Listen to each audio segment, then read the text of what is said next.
everybody. My name's John Rothrock.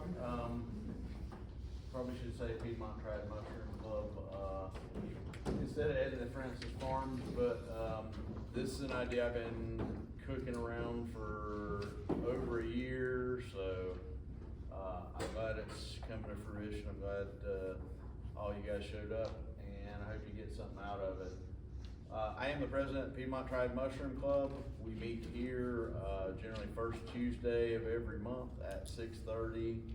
You're more than welcome to follow Piedmont Triad Mushroom Club group on Facebook. That's what it is. For updates, I don't have an email list out, but I'll try to get one of those, sign up if you're not on the list. So a couple quick poll questions. So first off, who in here is an experienced forager, like been foraging for a couple years and you found a half dozen or so of the mushrooms on the list in front of you? 1, 2, 3. Okay. So everybody else, I mean, we're talking basic. Show of hands, anybody who's ever foraged and eaten a mushroom? Most of you, okay. And just a quick show of hands. So who's never been brave enough to eat a mushroom they found in the wild? Okay, so pretty good plan. Sort of the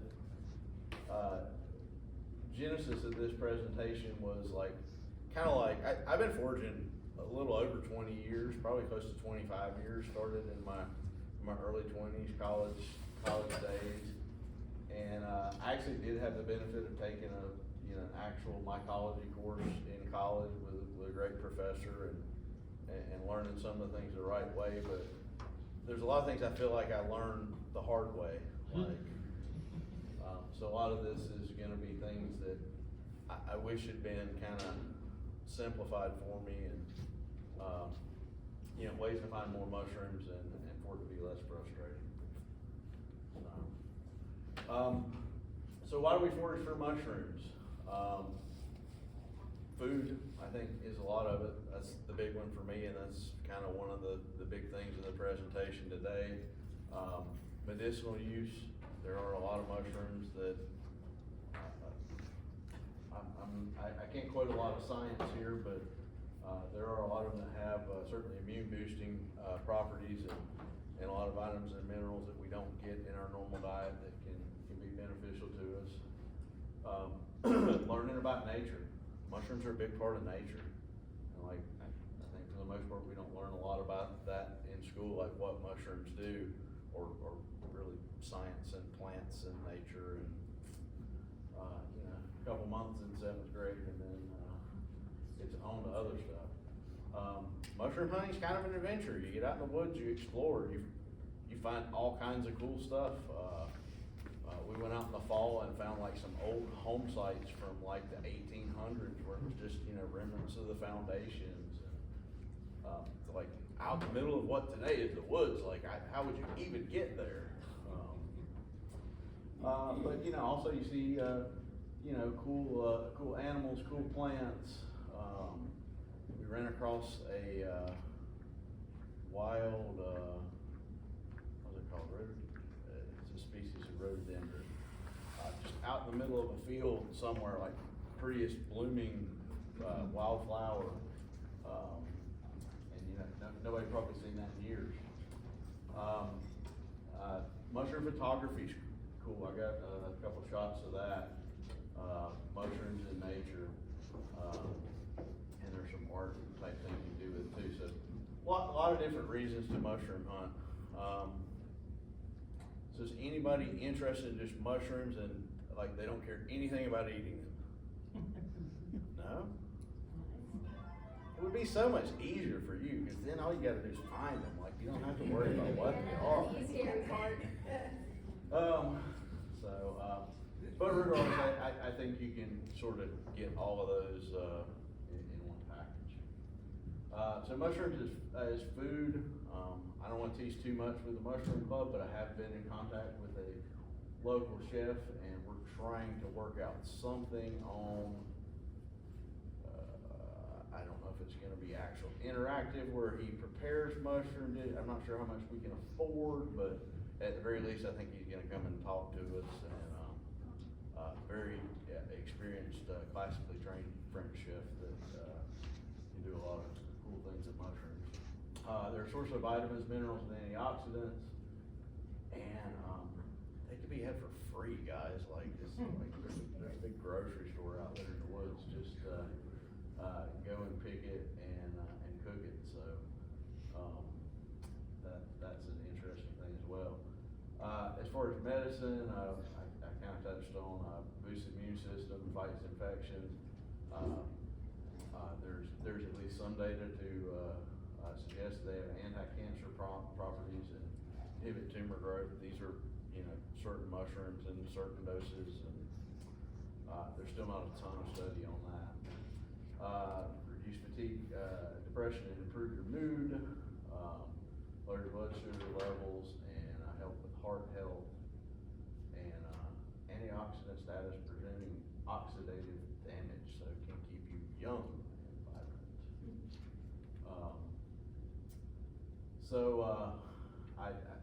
This is sort of the disclaimer, I think, that's in all my, presentation. Don't use this as the, sole basis for eating any kind of mushroom. Be sure you kinda know what you're doing and be very careful about it. The number of deadly poisonous mushrooms is smaller than most people think. If you see your little handout, I divided it into 2 pages, and I didn't even come close to getting all the edibles on that first page, but, and I don't claim to have gotten all the deadly poisonous ones on the second page either, but you can see the second page is a lot shorter than the first. There are definitely some to be aware of, and there's gonna be a lot of mushrooms that fall into a middle ground between those, where they're edible, but they're not really tasty, or they're, maybe gonna, cause some gastric distress, but not actually gonna kill you or do any kind of permanent damage to you. Anyways, it's wise to know where that line is. And then there are lookalikes out there, and that's in one of the other presentations, so I won't get into it now, but, you need to be real sure of what you eat. Fungi in nature, they can help with plants and form symbiotic relationships. So in some cases, we see a mushroom on a tree, maybe kinda like the picture, and we think, that mushroom's killing that tree. Well, in this case, it isn't true. That's obviously a tree that's already dead. That fungi is helping to break it down into its constituent parts and recycle it back into the soil. But also, a lot of times, in summer, you'll see things like chanterelles or bolete mushrooms around a tree, and they're actually working in relationship with that tree, to exchange nutrients and sort of fill in the gaps that the tree can't do on its own. They help with moisture retention, movement of nutrients. Again, that's what we call symbiotic relationship. They break down soil particles. Mushrooms actually help to turn rocks into soil. So a lot of times, like when it freezes and we see those cracks in the asphalt, well, that's because water gets in the cracks, it freezes, it expands. Mushrooms do the same thing. They get in these cracks, they absorb moisture, and they help to churn those rocks into soil. They can absorb chemicals. There is a lot of testing going on right now of mushrooms can absorb things like heavy metals from industrial sites, even in like Chernobyl. They're helping to remediate the radiation, and again, we still don't know a ton about that. They break down compounds into plant available forms. presentation I went to, you know, sort of said, well, you know, if you think about it, like, if fungi weren't around to decompose these trees, wouldn't the forest just be an unwalkable maze of dead trees that have fallen over the last, you know, 500,000 years? Yeah, it kinda would be. So they're an important part of nature. So, ideal foraging spots. I feel like this is one thing I get a lot of questions about, from friends and from, you know, people, sort of new to the mushroom club, like, where do I go to find mushrooms? So, I use the word ideal, I think quite accurately here. I'm gonna tell you what the ideal spots are. Ideal is wherever you can get out and get nature, and, whether it's walking your dog around the neighborhood or taking your dog to the local park, you know, you can find mushrooms there. Now, ideally, we get into, you know, a nice old growth forest. We want some nice big hardwood trees, so we can, get into some of those symbiotic relationships. So ideally, you know, big trees, 50, 60, 70 years old, or older. So if you can find a spot like that. So what, mature forest, old growth, why? It provides dappled light. Mushrooms really don't like sunlight. So, exceptions to every rule. You're gonna find mushrooms right out in the middle of your yard in the summertime, and they're obviously in the sunlight. As far as choice edibles go, though, there aren't a whole lot of them that grow out in your yard. There are some. The canopy helps with moisture retention. We'll talk about that a little more later, but moisture's super duper important to this whole fruiting body process. And they're gonna have more mature and diverse fungal networks. If the picture right there, you know, if you guys are ever out in the woods and you take and kind of rake back that leaf litter with your foot, and you see stuff like that, that's fungal mycelium. That is the actual fungi. What we see as mushrooms is the fruiting body, but they're in there. They look like roots, and in a lot of ways they work like roots. And in most cases they are attached to the tree roots and exchanging nutrients and moisture and things with them. Ideal species. Again, you take what you got. It's North Carolina. There's a lot of pines around. Pines aren't really ideal for mushrooms in a lot of cases. Some exceptions to that one too, but really what you're looking for: oak, maple, poplar, elm, ash, cherry, and beech are going to be associated with a lot of good edible mushrooms. Anybody know what's the tree in the picture? Tulip poplar. Anybody know what mushroom's gonna be popping up in about a month that really likes tulip poplar? Morels. Yeah. It won't be, you know, the ironic thing, it won't look anything like that in a month, because it won't have leaves, it won't have blooms. By the time it starts to bloom, morel season's over. So you gotta learn to ID them without bark, which incidentally is the subject of our March presentation. It's identifying trees in the forest, and some other things with Dr. Kent Bridle. Mushrooms is art. I didn't take either one of these pictures. I meant to get, I have some really nice pictures I've taken, and a lot of times I'll post them to the group. I think both these have some filters and some stuff going on in them, but just on its own, mushrooms can be quite beautiful. Dead or dying trees are a major target for you. Kind of circling back to morels, the fruiting body, the mushroom, the fruiting body, is the reproductive organ.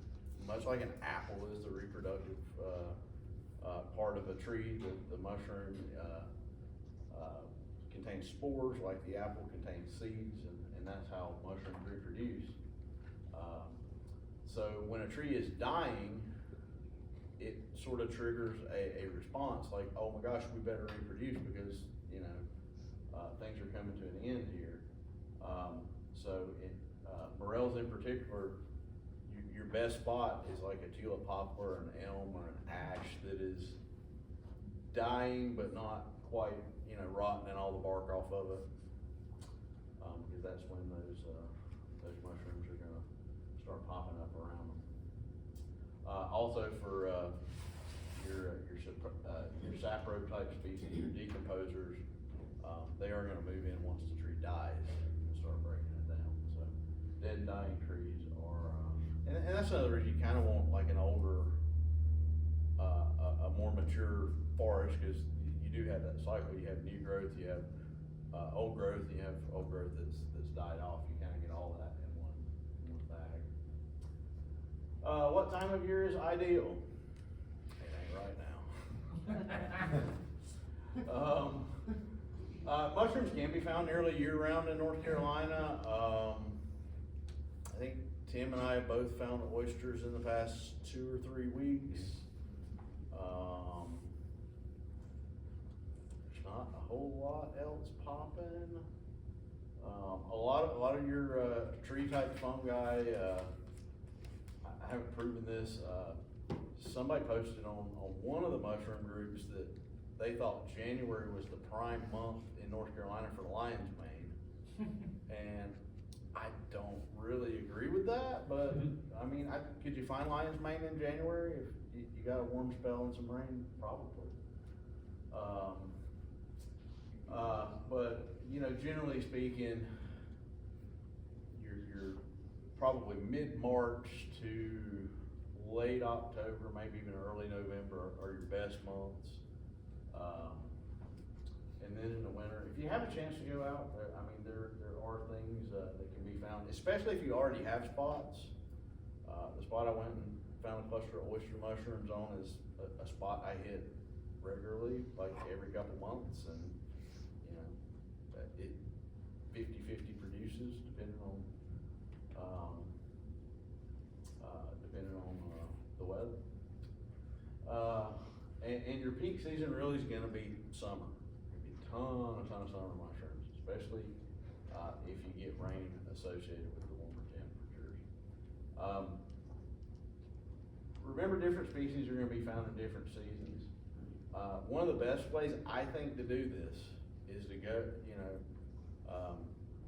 I use Facebook, you know, whatever social media you guys use, but our club's pretty good, but there's other ones. There's a North Carolina mushroom group that gets a little bit higher volume of posts. But go back to last year and see what people are posting. You know, go back to you know, late February of last year and see if anybody's finding it. And if that's consistent, then you know, look for that. Set your eyes for that. Hey, I should be looking for this. Morels, I don't even think I want to talk morels. Ken Bridle's going to talk a little bit morels. Morel season moves a lot. Sometimes it almost doesn't appear at all, but you know, depending on ground temperatures and well, air and then ground temperatures, you know, that season can move a lot. But you know, it's still a good time to start looking. Like if you're scrolling back and you see on, you know, March 4th last year somebody found morels, you know, there's about a 2-week window there. Like, you know, hey, it's early March. Let's start maybe going out and checking our spots. You know, that's a good way to sort of gauge that. But also by that same token, like if you're going out and hoping to find a morel in June, then you're not. If you're hoping to find a chanterelle right now, you're not. They are highly seasonal. So morels in the spring, lion's mane in the fall and the winter, and chanterelles in the summer. Rain's super important. I think this year maybe set that a little more in my mind than most. We had, you know, 2 hurricane type events this year, and they were terrible, for what happened, but they were great for mushrooming. I mean, I went out 4 times in 1 week and filled a bag in summer. I mean, like a bag, 20 plus pounds of mushroom. Like, I was passing them up. I was like, yeah, that was not quite perfect. I'm not even gonna bend down and get that. What kind? I do a lot of, boleys, chanterelles, milk caps, what else? A little bit of chicken of the woods in there. Can't really think of anything else right off the top of my head. Maybe I'll get that later, but yeah, summer is a good season for a lot of, good edibles. It's a little less important for tree fungi. You know, those logs tend to kind of retain that moisture longer, but, for ground fungi in particular, you want to rain. And like, I tried a couple times, like after we got, say, a ½ inch of rain, and I didn't have much luck at all. And I started thinking about it. Like, I literally got in the woods and I'm like, it doesn't really look like it rained here, but you know, when you get a ½ of an inch, like that canopy absorbs a lot of that, and not a ton of it reaches the ground, but when you get 2 inches, you know, everything's saturated and you get some really good pops. 3 days more or less after a substantial rain is ideal. So maybe not the next day, 2nd day's probably not too bad, 4th day's probably not too bad, but roughly 3 days after a substantial rain. And these are things that are gonna increase your success rate. You know, again, if it's been a week since it's rained and you have an hour to kill and you're at the park, you know, you got a good chance of finding some mushrooms. But if you really wanna go out and kind of plan something and look for a good time to go, then 3 days after a substantial rain. So I'm gonna do what I do very well, which is, you know, rain on everybody's parade, be a wet blanket to everything. You know, you gotta temper your expectations about mushroom hunting. Like, it's not necessarily a big, overflowing. I even wonder now, again, I'm in a lot of the Facebook groups and I see people post, you know, their whole tailgate filled with big old morels and things like this, you know, like, I'm pretty sure you can do that with AI now. Like, I don't even think that's a real thing. Hasn't been my experience. But yeah, a lot of times you're gonna get, something a lot less exciting. So, and sort of back to that, you are gonna improve with practice, like anything else. One of the big things is you gotta find some spots. Like, you gotta, morels are a good example, but almost all mushrooms are a good example. Like, if you found morels someplace last year, you're 10 times more likely to find them in that spot than you are in any random spot. So, find some spots, kind of keep an eye on them, and you'll be a lot more successful. Tim can probably attest to this. I found my first lion's mane spot this year, and I hit it 4 times.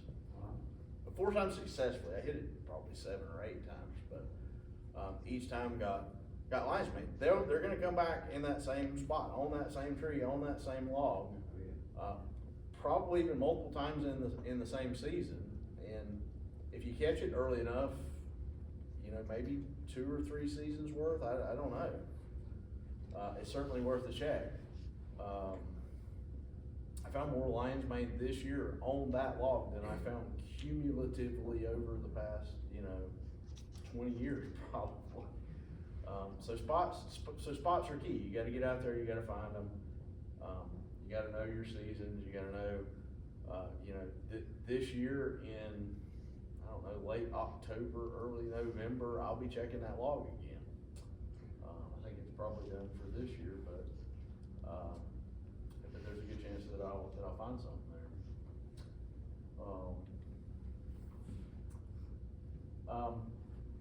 You know, if you're gonna go out and actually forage, you know, spend an hour or two in the woods,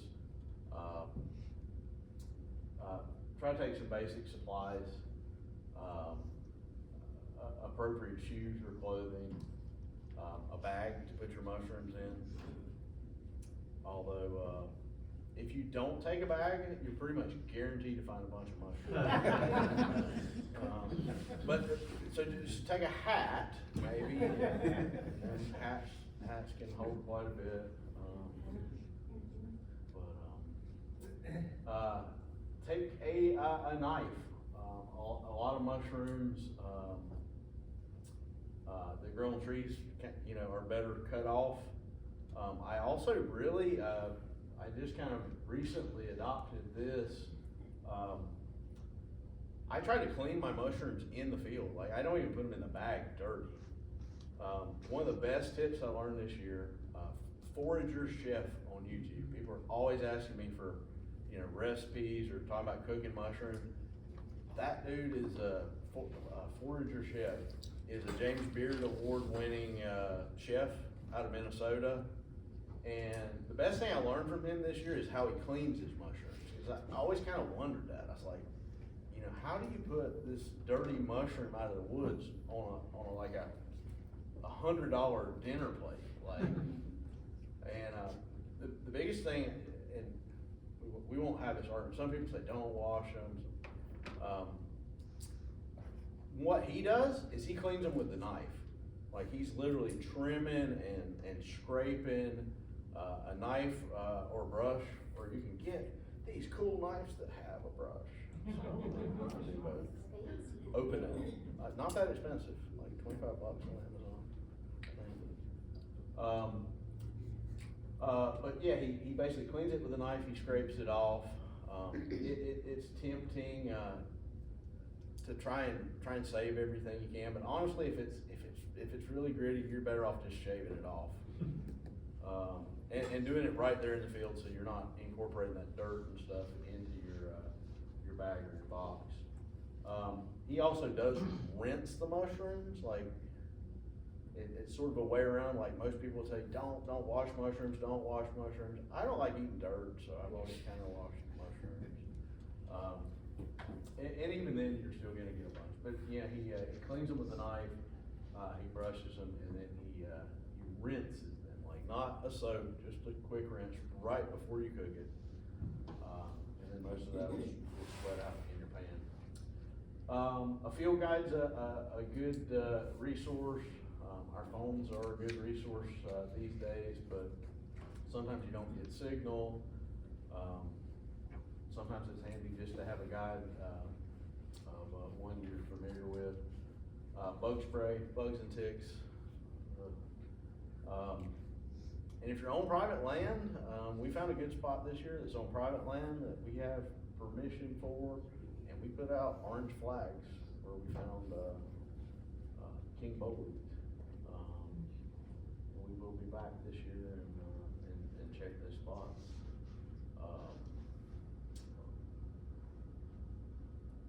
And also, I guess maybe, I don't know how to do it, but I assume you can, you know, drop pins or something on your on a GPS or on a phone. It's pretty easy to get lost in some of these places. It's pretty hard to find your spots. So mushroom hunting can be difficult, just like anything else. It takes time to learn. If you start bowling this week, you're probably not going to bowl a 300 game this year, or maybe within the next couple of years. So don't expect to go out and slay at mushroom hunting.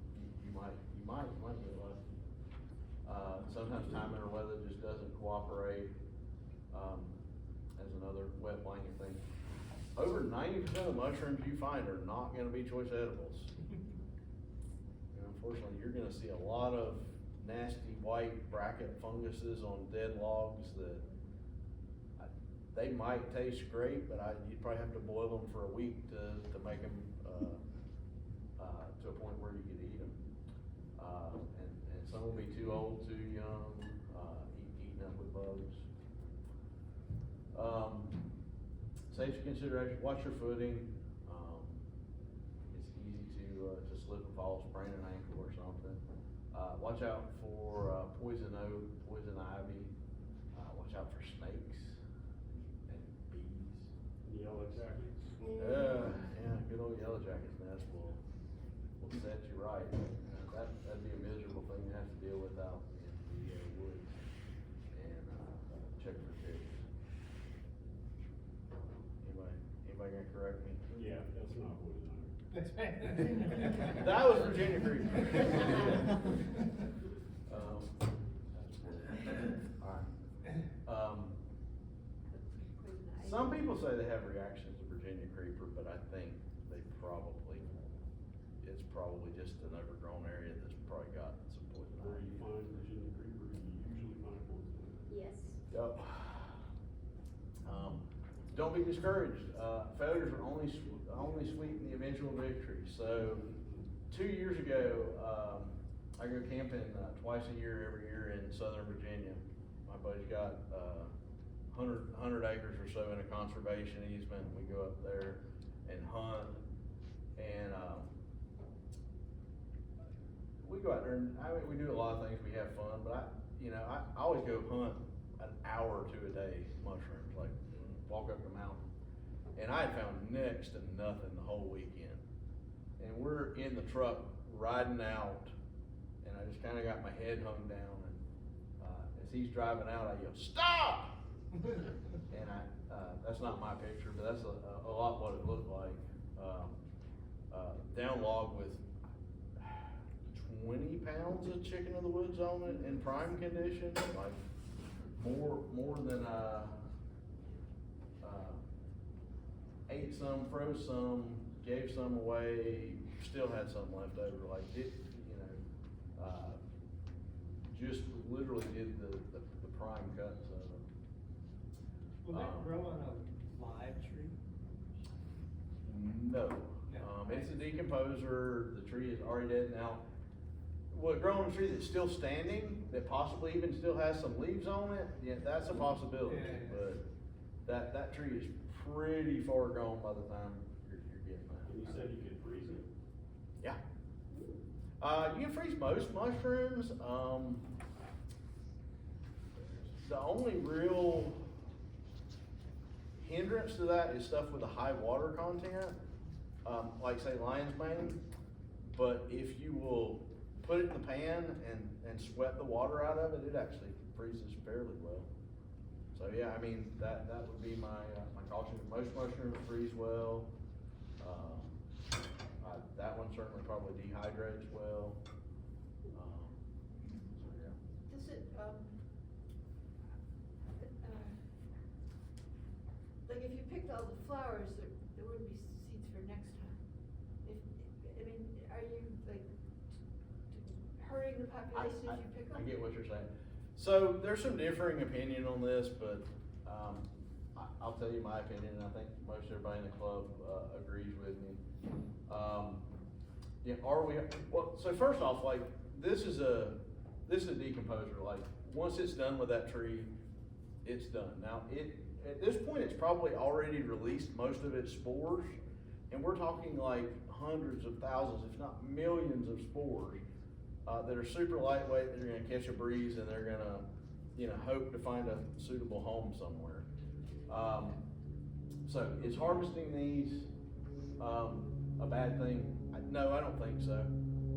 I have a mesh bag that I use, so I'm Johnny Appleseeding through the forest. And that makes me feel better. So